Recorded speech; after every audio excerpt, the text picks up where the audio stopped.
Hello friends, welcome to Bright Words Academy. So friends, today we will discuss Virginia Woolf's novel Mrs. Dalloway and explain the use of stream of consciousness technique and its psychological aspect. Okay, तो आज हम लोग Virginia Woolf का Mrs डेलोय को पढ़ेंगे। ये भी आपके प्रोज ऑन फिक्शन यूनिट्स में से ही है। आपका प्रोज ऑन फिक्शन से भी कई क्लास हमारी हो चुकी हैं। 48 क्लास है, 48 या 49 क्लास है आपकी। ओके तो ये सारी क्लासेस हमारे चैनल की प्लेलिस्ट में सारी वीडियोस आपको मिल जाएंगे, तो आप उनसे देन प्रैक्टिस कर सकते हैं। और अगर न्यू व्यूवर्स हैं, चैनल को नहीं सब्सक्राइब किया है तो सब्सक्राइब कर लें, क्योंकि यहाँ पर आपके LT means descriptive answer writing की प्रैक्टिस हो रही है।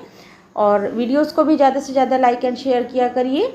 ओके चलिए क्वेश्चन देख लीजिए। Evaluate the use of stream of consciousness technique in Mrs Dalloway by Virginia Woolf. Okay, Virginia Woolf का जो नॉवल मिसेस डेलोय में स्ट्रीम ऑफ कॉन्शियसनेस टेक्निक का प्रयोग का आपको एवेल्यूएट करके दिखाना है, मूल्यांकन करना है। ओके, नेक्स्ट क्वेश्चन भी सीधे है, discuss Mr Dalloway as a psychological novel. Mrs Dalloway का डिस्कस करना है एज अ साइकोलॉजिकल नॉवल। आपके क्वेश्चन हो गए, इसमें आपको स्ट्रीम ऑफ कॉन्शियसनेस टेक्निक और ऐसे ही आपका साइकोलॉजिकल नॉवल है, इसको इवेल्यूएट करके दिखाना है। ओके तो ये क्वेश्चन हो गए। अब हम आंसर राइटिंग की ओर चलेंगे।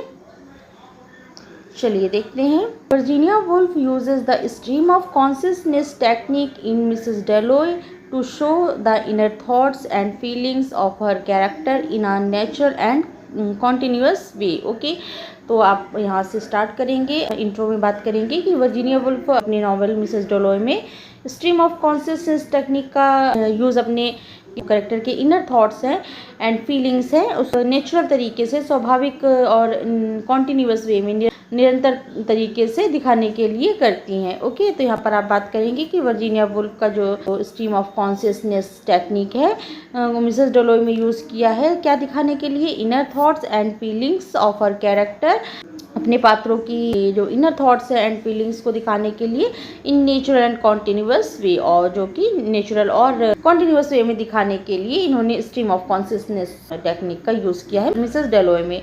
यहाँ से आप स्टार्ट करेंगे। फिर then instead of telling the story in a simple straight order she focuses on what's is going on in the minds. Okay तो यहाँ पर एक पॉइंट दिखाएंगे कैसे उन्होंने स्ट्रीम ऑफ कॉन्शियसनेस को यहाँ पर दिखाया है, कि बजाय कि वो कहानी को एक सरल सीधे क्रम में सुनाने की बजाय वो फोकस करती हैं on what is going on in the minds. वो फोकस करती हैं कैरेक्टर के मन में क्या चल रहा है। वो जो सीधी सरल तरीके किसी तो आपकी स्ट्रीम ऑफ कॉन्शियसनेस का मतलब क्या है कि निरंतर जो आपके अंदर थॉट्स हैं वो चलते रहें, वो जो आपके हैं उनको प्रवाह निरंतर जो चलता रहता है। स्ट्रीम ऑफ कॉन्शियसनेस का मतलब क्या है कि चेतना का प्रवाह, थॉट्स का जो प्रवाह चलता रहता है, उसी को स्ट्रीम ऑफ कॉन्शियसनेस के थ्रू यहाँ पर दिखाया गया है।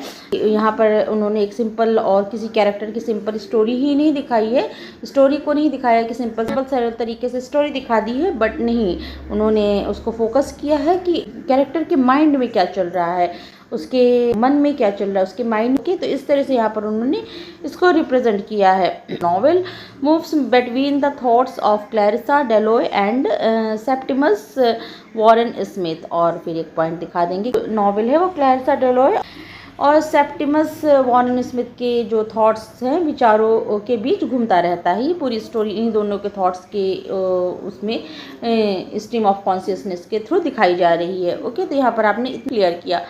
तो यहाँ पर आपने बात किया कि वर्जीनिया वुल्फ ने अपने जो नॉवेल मिसेस डेलोय में स्ट्रीम ऑफ कॉन्शियसनेस, जिसको चेतना का प्रवाह कहते हैं हिंदी में, स्ट्रीम ऑफ कॉन्शियसनेस टेक्निक को अत्यंत प्रभावशाली ढंग से यूज़ किया है।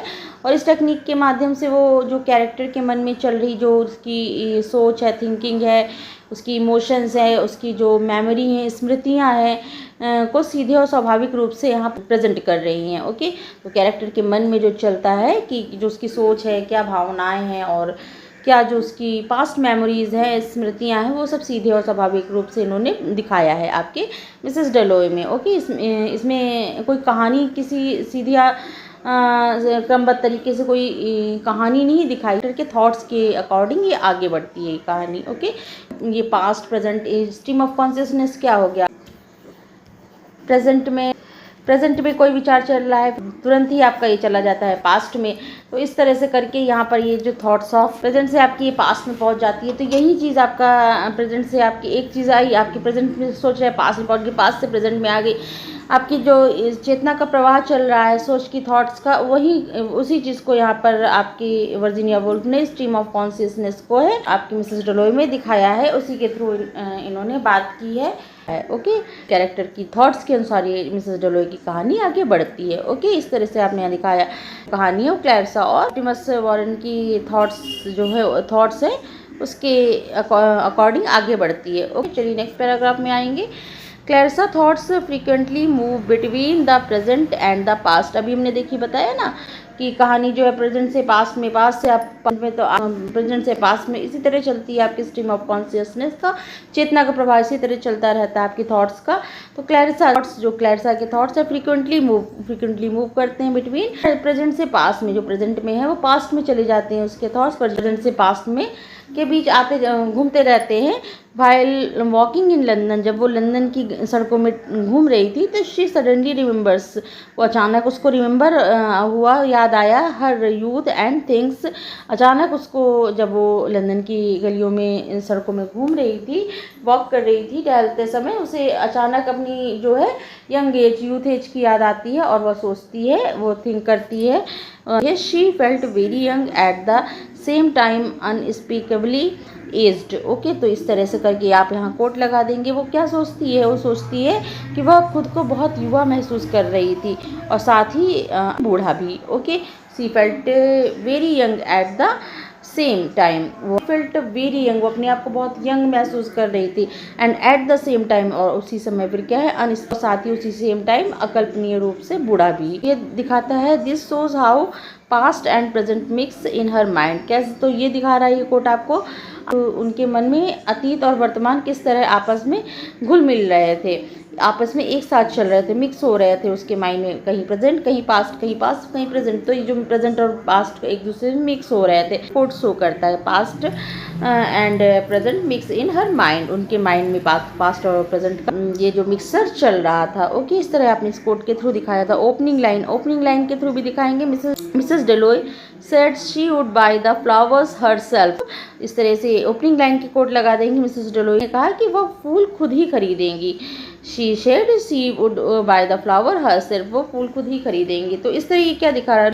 लुक्स सिंपल ही दिख तो सिंपल रहा है कि सिंपल सी बात है, वो कह रही हम खुद फूल खरीदेंगे, but it begins her flow of thoughts and memories. लेकिन यहाँ से क्या होता है, देखने में तो सिंपल लगता है लेकिन यहीं से उनके विचारों और जो उनकी स्मृतियाँ का प्रवाह शुरू हो जाता है। Okay, but it begins the flow of thoughts and memories उनकी स्मृतियों और उनके जो विचारों का प्रवाह यहाँ से शुरू हो जाता है। ओके, सिंपल लगेगा देखने में कि वो कह रही फूल खरीदने जाएंगे मैं खुद जाऊंगी। तो इस तरह से करके यहाँ से ही उनके थॉट्स और मेमोरीज का फ्लो स्टार्ट हो जाता है। That's present stream of inner awareness of her, जो कि प्रेजेंट करता है, क्या प्रेजेंट करता है? यही उनकी आंतरिक चेतना का वर्तमान प्रवाह है जो उनके अंदर इस समय चल रहा है। कहानी यहीं से आगे बढ़ती है कि वो कहती है फूल लेने खुद जाएंगे।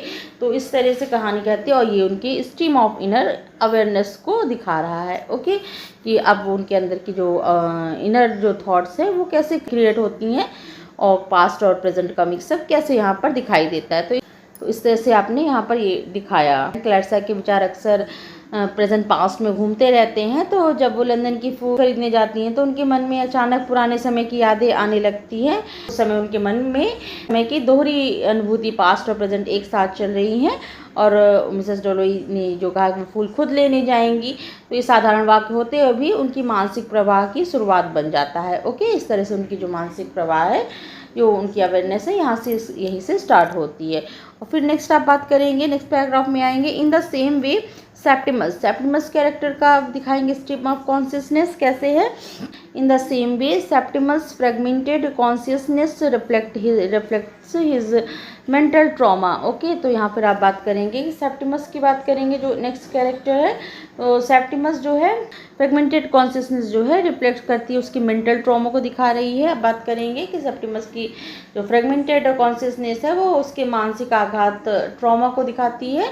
And his thoughts are broken and confusing, उसके जो थॉट्स रहते हैं वो बहुत कन्फ्यूजिंग होते हैं एंड विचार बिखरे हुए होते हैं। And because of his mental suffering, क्योंकि वो मानसिक पीड़ा के कारण से गुजरता है। मानसिक पीड़ा जो उसको वार का ट्रॉमा वगैरह हुआ है तो उसकी वजह से मेंटल सफरिंग से उसकी वजह से उसके जो थॉट्स हैं वो ब्रोकन और कंफ्यूजिंग से दिखते हैं। प्ले में हिज लाइन, वो उसकी भी एक लाइन लगा के दिखाएंगे, I will kill my self, वो खुद कहता है कि मैं खुद को मार डालूंगा।